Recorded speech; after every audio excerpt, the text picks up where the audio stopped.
Hey everyone, I just wanted to go ahead and do a quick gear video, kind of a rundown of everything I'm going to be taking on the Appalachian Trail this year, 2018. If you've seen my previous video, you've already seen the backpack that I'll be using, which is the Osprey Atmos AG65. Awesome backpack that I'll be using. On the side here is just my little REI cloth that I use for wiping off my face and stuff while hiking.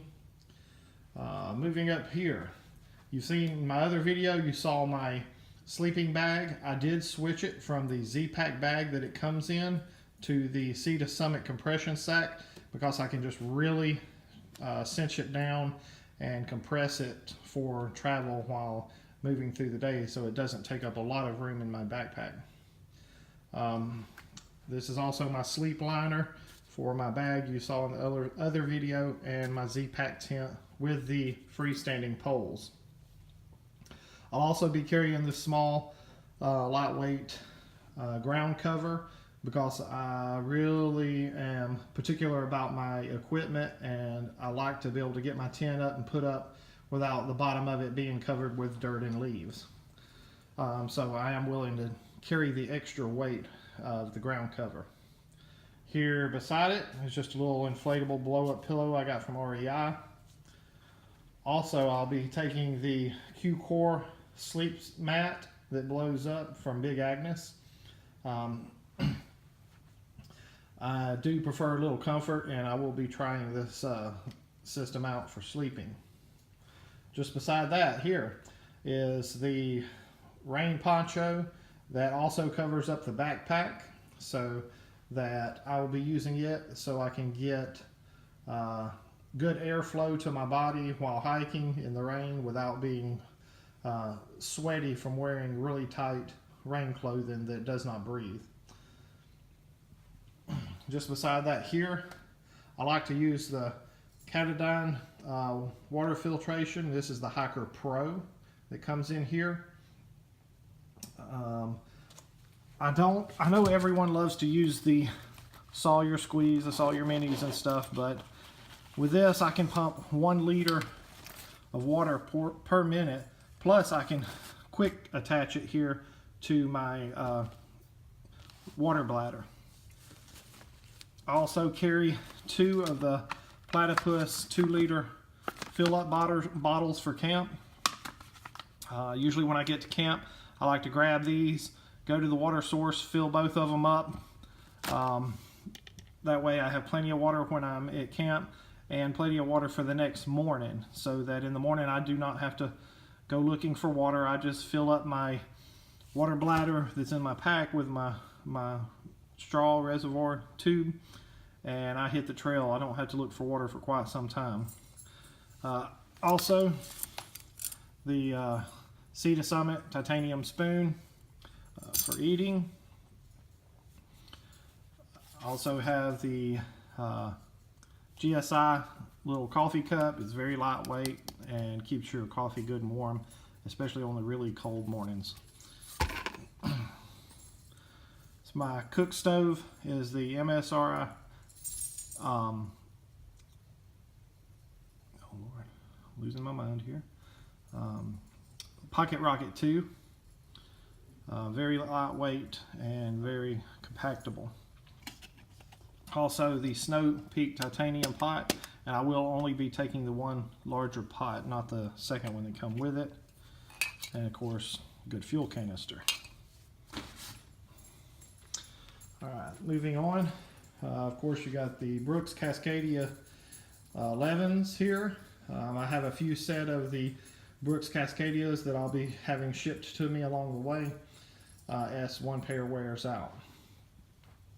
Also, moving into some of the clothing, I have the Patagonia ultralight down hoodie. Weighs about 10 ounces, compresses down into this little sack.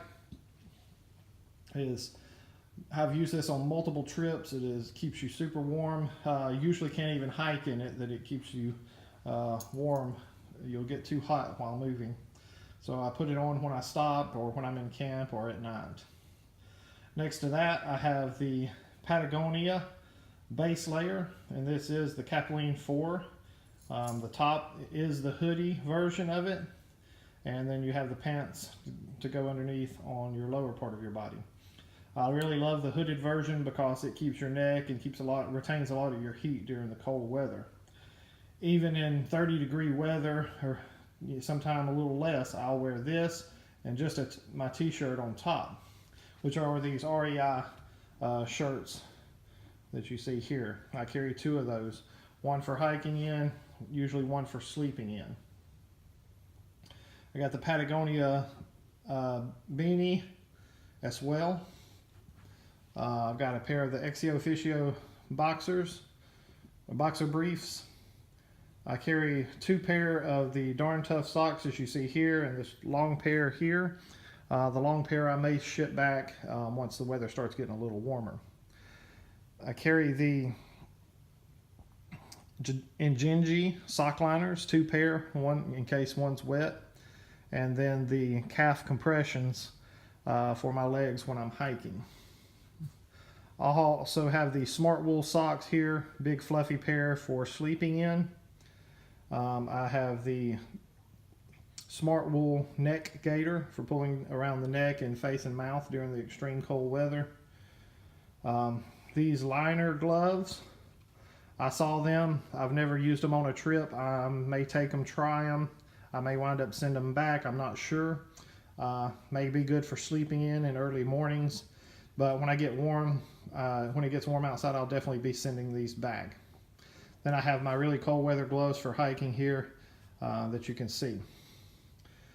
Now my most favorite pair of gloves are the outdoor research gloves. They're really thin, fingerless, and these are awesome when hiking to keep your pole grips from rubbing on your hands. Just protects your hands all around and makes it very comfortable when using trekking poles all day. In the back, you see I have the Z seat. Love this thing. Everybody knows about it now. You can just pull it out whenever you need to stop somewhere and sit down so you're not sitting on something wet. I also have the Thermarest Z Lite sleep pad. Now you may ask why I'll be carrying the Z pad and the Q-Core system. The Z pad, when I get into camp, I like to stretch and lay out a little bit and be able to relax without having to get in my tent all the time and to lay down. And I don't like having just a little tiny seat to sit on. So when I get to camp sometime, hanging out, I will use that to stretch and condition the body for the next day. I'll probably also use it in conjunction with my Q-Core system and just put it underneath it for added comfort while sleeping at night. If it does become too much, well, one of them may get sent home. We'll just see how that goes and let it play out. Also did get a pair of knee braces just in case. I've never had really any big issues with my knees, but I feel it's better to have them in the beginning, especially with Georgia and North Carolina elevation gain and loss. If I do need them, I'd rather have them than not have them, and that way I don't risk any chance of having to come off the trail. Moving back over here to some of the clothing, I have the Columbia zip-off pants, hiker pants. Great pants for hiking in. About 90% of the time I don't even use the lower part of the leg with them. I have this little ultralight knife that I picked up from REI. It's a DEEJO. The great little knife, very sharp. It's going to be good for just basic little things, cutting cordage or whatever I might need. Moving along into some of the electronics, of course you see I have the Spot device that just came in today. I'll be using that, so friends and family can track me and know where I'm at. Also have the stick pick that I'll be using with the GoPro and with my phone on my trekking poles for filming. I have a couple connectors here for my SD cards and stuff for my phone. Of course, micro SD cards. This here is a little external microphone that I'm going to be using comes with, I got this big windsock here that goes on it. So hopefully when I'm filming, you'll be able to hear me talk and not just the wind blowing by my phone when crossing the tops of mountains and stuff. Also, these are my multi-charger, charges 3 of the drone batteries at a time. So I'll be carrying this. These are just extra blades for the drone. I have 3 extra batteries here and 1 battery there that you see. Also have the remote control for the drone. Of course, you see I have the GoPro, and then these are my extra batteries and charger for the GoPro. I won't be carrying this case, probably just all go in Ziploc bags. Filters for the drone, and then I have the big boy anchor here, as you can see.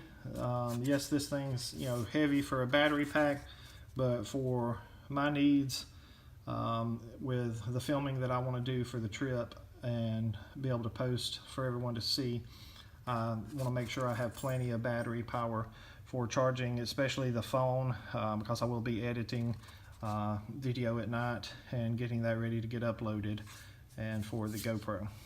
The drone will just have to get charged when I go into town. Of course, you see these are some Dirty Girls. I'm not sure if I'm going to even use those yet. I did purchase them, but I've never used them, never had too much of a problem with stuff in my shoes, but just in case I did purchase a pair, I may and may not use them. Because everybody knows the good old cat hole shovel, pieces to hold my phone with a stick pick, just a regular Walmart Energizer headlamp. I didn't feel the necessary to go with the really expensive ones. I don't typically do a lot of night hiking. I don't typically get up a lot at night, so that one will work just fine, and it's fairly lightweight and runs off some AAA batteries. This is my little medicine bag. Just carry toothbrush, toothpaste, toilet paper, that kind of stuff, ibuprofen. I have my REI food bag that I use here. It's very large size. I can roll it up and put all my food in there, hang it at night to keep out of reach of animals. Of course, I have the Lecky trekking poles that I use, and then that's my bag cover, rain cover for my backpack. So this is just kind of a big overview of all the gear that I'll be taking. And like I say, I'm no expert on through hiking, although I have watched lots of videos on YouTube, as I'm sure most of you have. So this is what I'll be carrying. I will get you a base weight once I get everything put together. I am looking at a base weight right now of around 23 pounds. I know that's a lot, and I know a lot of people, it's probably going to be like, oh my God, that's super heavy. But with the added weight of the drone for doing the filming, and my creature comforts, that we'll see how they play out, and we'll go from there. Like I say, some stuff may get sent home, and it's a learning process when through hiking. So of course, one of my big goals in this hike is kind of reset in life and to get back in shape. I have gotten quite out of shape from working so much, so as this gets easier to carry as I get more used to it. But I've carried as heavy as total weight of 45-pound packs and done fine before, so I'm not too worried about the weight. But this is just a big overview for you. If you have any questions or comments, throw them down below. I'll try to answer every one, and we'll see y'all in the next video.